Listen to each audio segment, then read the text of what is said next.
Hi everyone, welcome back to my YouTube channel.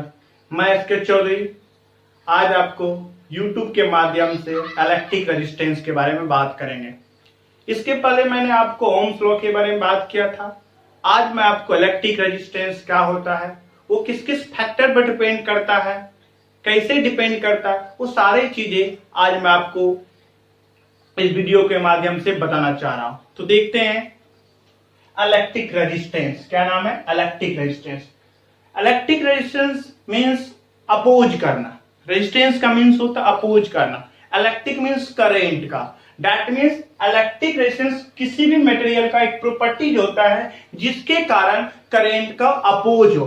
That means property of material that opposes the electric current, that is called electric resistance. Property of material that opposes the flow of electric current, that is called electric resistance, जिसका expression rho L by A.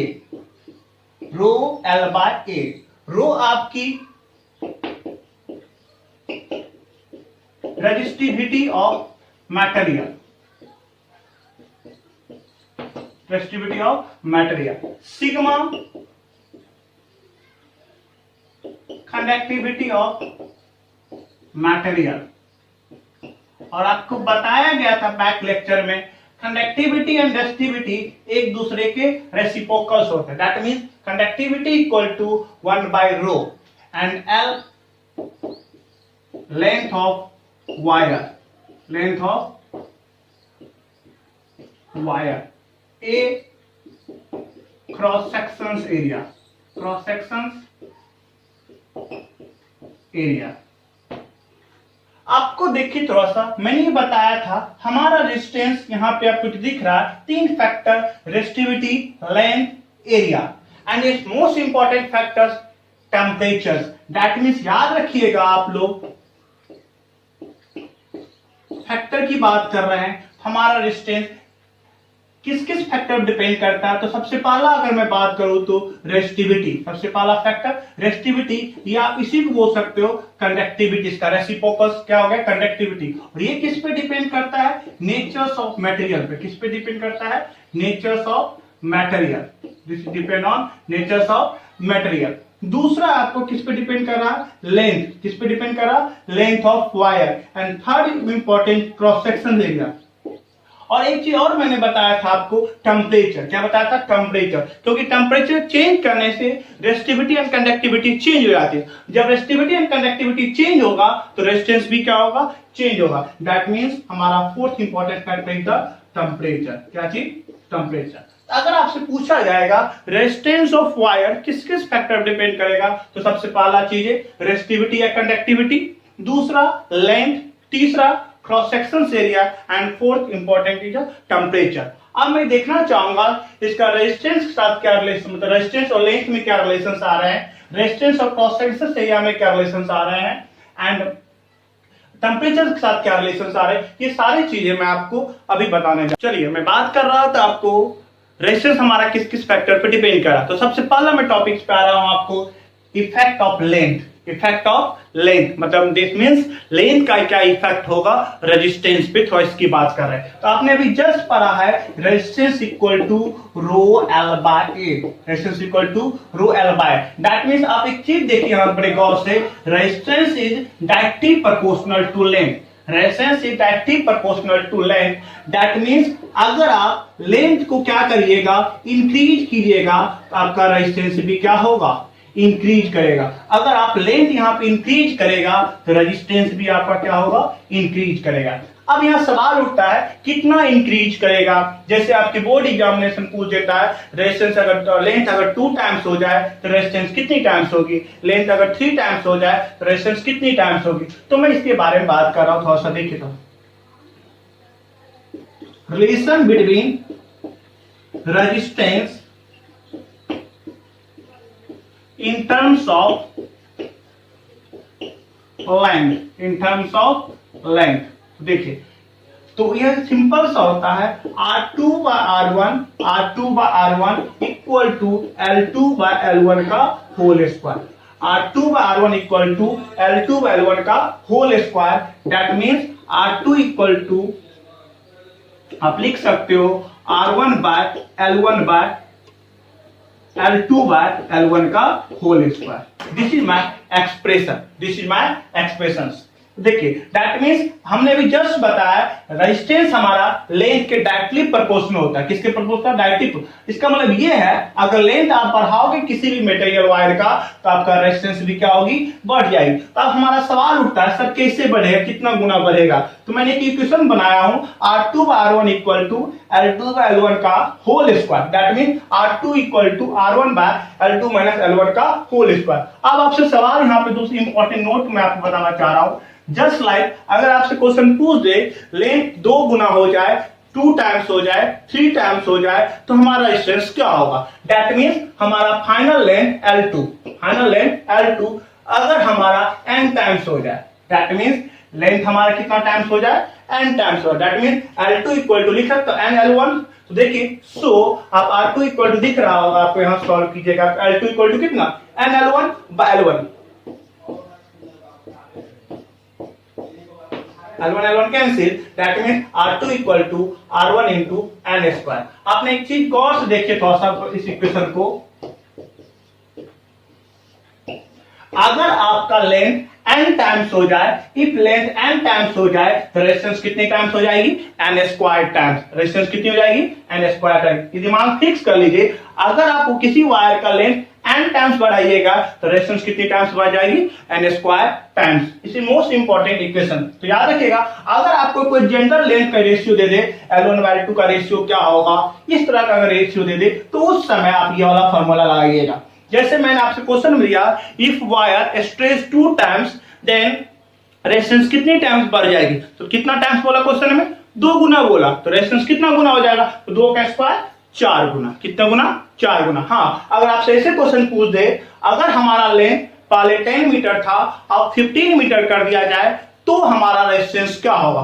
That time आप ये वाला formula लगाइएगा। अगर आपको question में direct 2 times 3 times 4 times they तो ये वाला, अगर जनरली लेंथ के टर्म में देगा तो आपको ये वाला फॉर्मूला लगाना।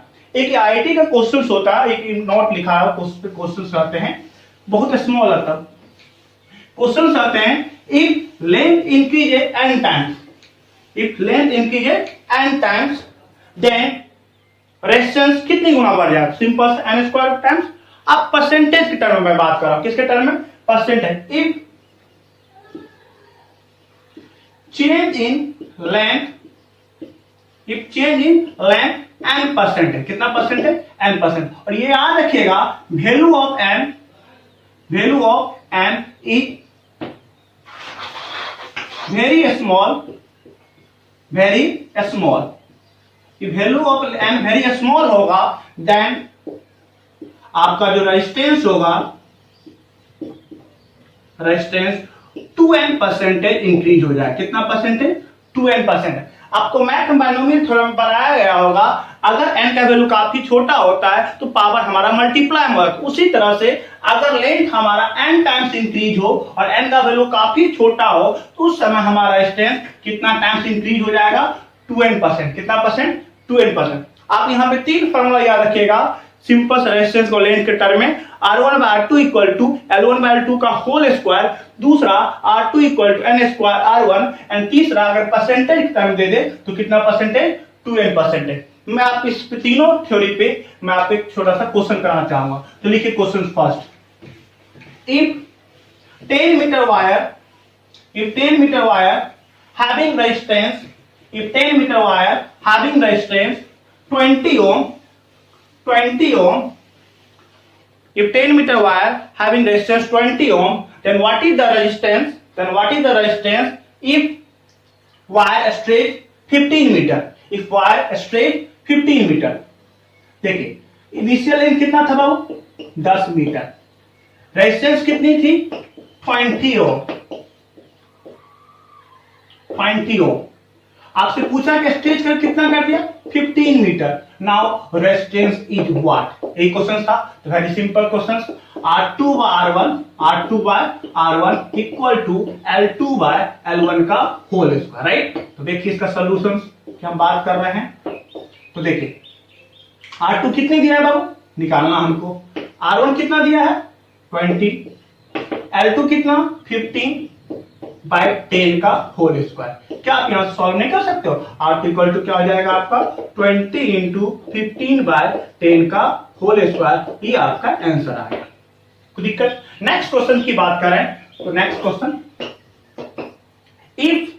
if length of wire is 2 times, if length of wire is 2 times, then resistance will be। तो देखिए कितना टाइम्स बोला बाबू? 2 टाइम्स बोला। तो आपका रेजिस्टेंस बोला है ना, क्या होगा एम स्क्वायर R1, एंड कितना 2 का स्क्वायर गुना R1, कितना टाइम्स हो जाएगा 4 टाइम्स। कितना टाइम्स? 4 टाइम्स। याद रखिए सिंपल सा क्वेश्चन बोला 2 टाइम्स, तो रेजिस्टेंस कितना टाइम्स हो जाएगा 4 टाइम्स, 2 का स्क्वायर 4। नेक्स्ट क्वेश्चन की बात करते हैं, if length of wire increases 0.1%, if length of wire increases 0.1%, then what is the resistance increases? Then what is the resistance increases? तो देखिए कितना परसेंट बोला 0.1, और मैंने आपको बताया था जब परसेंटेज काफी छोटा होता तो पावर मल्टीप्लाई हो जाता। तो 0.1 का कितना 2 टाइम्स, 2 से मल्टीप्लाई करेंगे 0.2%, कितना परसेंट हो जाएगा? तो क्वेश्चन में देखिए कितना परसेंट इंक्रीज बोला बाबू 0.1%, और आपको बताया था जब परसेंटेज काफी छोटा होता है तो रेजिस्टेंस कितना टाइम्स बढ़ जाता है 12% इंक्रीज है, यही आपको बताया गया था। देखिए 2 into 0.1%, that means your answer is the 0.2%। आपके पास 3 टाइप का क्वेश्चन टॉपिक्स पर था, तीनों टॉपिक मैंने आपको क्वेश्चन करा दिए। नाउ इफेक्ट ऑफ एरिया की बात करें तो लिखिएगा इफेक्ट ऑफ एरिया। देखिए दोस्तों मैं बात कर रहा हूं आपको इफेक्ट ऑफ एरिया। रेजिस्टेंस पे हमारा एरिया का क्या इफेक्ट होगा, तो हम इसके बारे में बात करते हैं। तभी जस्ट हमने आपको पढ़ाया था resistance equal to rho L by, right.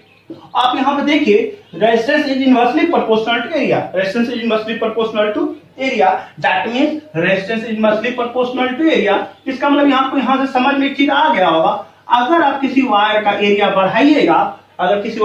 बढ़ाइएगा, तो रेजिस्टेंस क्या होगा घटेगा, रेजिस्टेंस क्या होगा घटेगा। इसलिए देखते होंगे आप लोग थ्योरी में भी पढ़ाया गया होगा, तो थिक वायर का जो भी रेजिस्टेंस होता है थिन वायर से कम होता है, दैट मीन थिक वायर का रेजिस्टेंस कम होता है और थिन वायर का रेजिस्टेंस क्या होता है ज्यादा होता है। अब सवाल उठता है कितना चेंज होगा, तो देखिए थोड़ा सा हम बात कर रहे हैं फार्मूला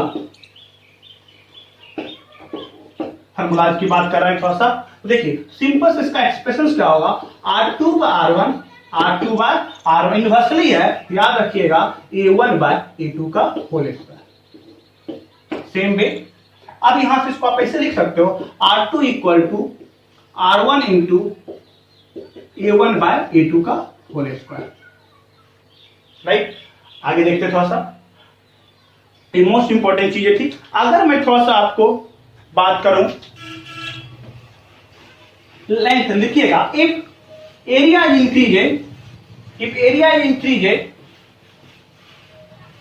n times, एरिया कितना टाइम इंक्रीज किया गया, area change n times, right. तो देखिए क्या होगा R2 इक्वल टू क्या हो जाएगा R1 into A1 by A2 का होल स्क्वायर, राइट। तो देखिए क्वेश्चन में क्या बोला गया, एरिया कितना टाइम चेंज हुआ n time, that means A2 equal to क्या हो जाएगा N1 इंटू A1, राइट। तो देखिए तो R2 इक्वल टू क्या हो जाएगा R1, आप यहां पे वैल्यू रख दीजिए,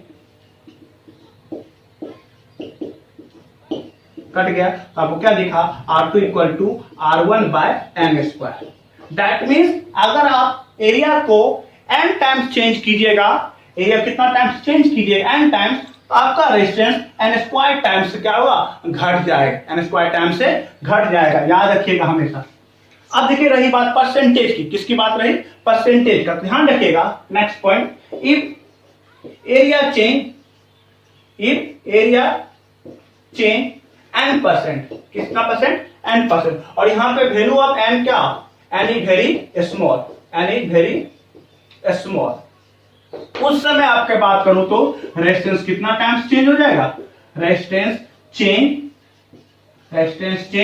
12% है, कितना परसेंट है 12% है। दैट मींस एक बार मैं फिर से आपको रिकॉल कर देता हूं, अगर आपने जस्ट अभी देखा resistance is inversely proportional to area, resistance is inversely proportional to area, इसका मतलब अगर आप एरिया बढ़ाओगे तो रेजिस्टेंस क्या होगा, घटेगा। तो उसके लिए मैंने एक एक्सप्रेशन निकाला था R2/R1 इक्वल टू A1/A2 का होल स्क्वायर। आप देखिए ये तो हमारा जनरल फॉर्मूला हो गया। आप क्वेश्चन कभी कभी क्या बोलता है, n टाइम्स चेंज कर दिया है, कितना टाइम्स चेंज कर दिया है, n times, area change n times. देखिए that mean A2 equal to NA1, okay. R2 equal लिख सकता हूं R1 into A1/NA1, A1 cut गया, R2 equal to R1/N square, okay. अब देखिए तीसरा आपसे पूछ सकता है परसेंटेज चेंज के रूप में। देखिए if area is change n%, if area is change n%, then resistance क्या होगा, ध्यान रखना जब n का वैल्यू काफी छोटा होगा तो उस समय रेजिस्टेंस कितना टाइम्स बढ़ जाएगा, 12% बढ़ जाएगा। चलिए हम बात कर रहे थे इफेक्ट ऑफ टेम्परेचर। अब तीसरा मोस्ट इंपोर्टेंट हमारा पार्ट है, पॉइंट है टेम्परेचर का क्या इफेक्ट होगा रेजिस्टेंस पे। आप एक और देखिएगा, मैंने आपको बताया था जब आप टेम्परेचर बढ़ाते हो, जब आप टेम्परेचर क्या करते हो, बढ़ाते हो, तो रिलैक्सेशन टाइम क्या होती है, घटती है। रिलैक्सेशन टाइम घटने से मैंने आपको बताया था रेजिस्टिविटी हमारी क्या होगी, बढ़ती है। रेजिस्टिविटी बढ़ने से हमारा रेजिस्टेंस भी क्या होता, बढ़ता। दैट मींस याद रखिएगा जब आप टेम्परेचर चेंज करते हो तो रिलैक्सेशन टाइम क्या होता, डिक्रीज करता। जब आप टेम्परेचर इंक्रीज करते हो तो रिलैक्सेशन टाइम डिक्रीज करता। रिलैक्सेशन टाइम डिक्रीज करने के कारण कंडक्टिविटी क्या होती है, इंक्रीज करती है। कंडक्टिविटी इंक्रीज करने के कारण रेजिस्टेंस भी हमारा क्या होता, इंक्रीज करता। इतना तो हमको कंफर्म हो गया, टेम्परेचर बढ़ाने से हमारा रेजिस्टेंस क्या होता, बढ़ता। अब सवाल उठता है कितना हमारा बढ़ेगा। तो देखिए थोड़ा सा मैं बात कर रहा हूं, थोड़ा सा equations of resistance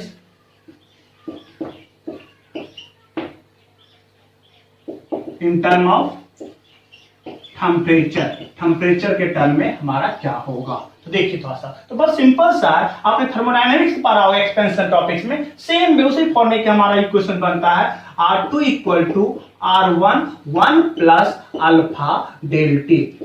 this is my equation. Temperature साथ हमारा रेजिस्टेंस किस तरह वैरी करेगा उसके लिए इक्वेशन होता है R2 equal to R1 into 1 plus alpha del T. R1 जो हमारा होता है, हमारा ये हमारा इनिशियल रेजिस्टेंस होता है, इनिशियल रेजिस्टेंस होता है जो हम 0 डिग्री सेंटीग्रेड पे मेंशन करते हैं। कितना डिग्री सेंटीग्रेड पे, 0 डिग्री सेंटीग्रेड पे। और R2 हमारा जो होता है final resistance at temperature T। जिस टेम्परेचर पर आपको निकालना हो दैट मींस R2। अल्फा हमारा याद रखिएगा टेम्परेचर कोएफिशिएंट। अल्फा हमारा क्या होता है, temperature coefficient. Alpha temperature coefficient. Del T change in temperature. Del T क्या हो गया, चेंज इन टेम्परेचर। ये आप हमेशा याद रखिएगा, ये बहुत इंपॉर्टेंट पॉइंट है हमारा। टेम्परेचर बढ़ाने से हमारा रेजिस्टेंस बढ़ता है, ये तो हम कंफर्म हो गए। अब किस तरह से बढ़ेगा, R2 equal to R1 into 1 plus alpha del T. R1 हमारा इनिशियल रेजिस्टेंस होता है जो हम 0 डिग्री सेंटीग्रेड पे टेकन करते हैं। R2 हमारा फाइनल रेजिस्टेंस होता है जो टेम्परेचर T पे लिया जाता है। अल्फा जो दिख रहा है आपको दैट मींस टेम्परेचर कोएफिशिएंट होता है, del T change in temperature. और हमेशा याद रखिएगा, एक नोट में आपको लिखा देता हूं, इस मोस्ट इंपॉर्टेंट नोट, हमेशा याद रखिएगा मेटल, जितने भी मेटल्स होते हैं हमारे, उसका टेम्परेचर कोएफिशिएंट मेटल का पॉजिटिव होता है। दैट मींस मेटल का टेम्परेचर कोएफिशिएंट ऑफ रेजिस्टेंस जो होता है हमारा पॉजिटिव होता है। और नॉन मेटल की मैं बात करूं थोड़ी देर के लिए, नॉन मेटल का तो टेम्परेचर कोएफिशिएंट क्या होती है, नेगेटिव होता है। इसका मतलब ये कंफर्म है, याद रखिएगा मेटल के केस में जब आप टेम्परेचर बढ़ाओगे तो रेजिस्टेंस बढ़ेगा। नॉन मेटल केस में टेम्परेचर बढ़ाने से हमारा रेजिस्टेंस क्या होती है, घटते। याद रखिएगा मेटल में जब आप रेजिस्ट क्या करोगे, टेम्परेचर बढ़ाओगे तो रेजिस्टेंस हमारा बढ़ेगा। और नॉन मेटल में हमारा टेम्परेचर बढ़ाने से रेजिस्टेंस क्या होती है, घटती है। चलिए टेम्परेचर के साथ मैंने आपको रेजिस्टेंस का क्या इफेक्ट होता है उसके बारे में मैंने आपको बताया, इतना तो कंफर्म हो गया टेम्परेचर बढ़ाने से रेजिस्टेंस भी हमारा बढ़ता है। आपने इक्वेशन अभी देखा। नाउ इस पे एक छोटा सा एग्जांपल आपको करवाता हूं, लिखिएगा at 0 degree centigrade, at 0 degree centigrade resistance of wire, at 0 degree centigrade resistance of wire is 100 ohm. At what temperature? At what temperature? At what temperature? Resistance of wire is 200 ohm. If temperature coefficient is 5 into 10⁻⁴ पर degree centigrade, right. देखिए question से आपका क्या है, 0 degree centigrade पे कितना दिया, 100 ओम। आपसे क्या पूछा है, किस टेम्परेचर पर हमारा रेजिस्टेंस 200 ओम हो जाए। अल्फा दे रखा है, तो जस्ट सिंपल से सोल्यूशन देखिए, इजी है। अभी जस्ट आपने पढ़ा R2 equal to R1 1 plus alpha del T, okay. R1 कितना हो गया, 100, 1 अल्फा कितना 5 into 10⁻⁴ del T, that means final temperature T means 0, T minus 0। क्या आप यहाँ सॉल्व नहीं कर सकते, 100 1 प्लस 5 इंटू 10⁻⁴ इंटू T। क्या आप यहाँ से R2 का वैल्यू आपको कितना दिया, 200 ohm, only unknown is the T। क्या आप यहाँ T फाइंड नहीं कर सकते, इजी वे में आप फाइंड कर सकते हो। Next question,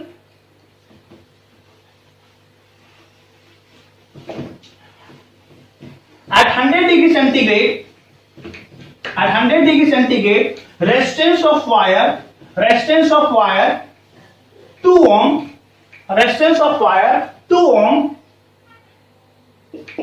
and 0 degree centigrade, resistance of wire 1.8 ohm, 1.8 ohm। what is the temperature coefficient, 100 degree पे 2 ohm, 0 डिग्री पे कितना 1.8 ohm। तो आपसे पूछा अल्फा क्या हो, वेरी सिंपल क्वेश्चन।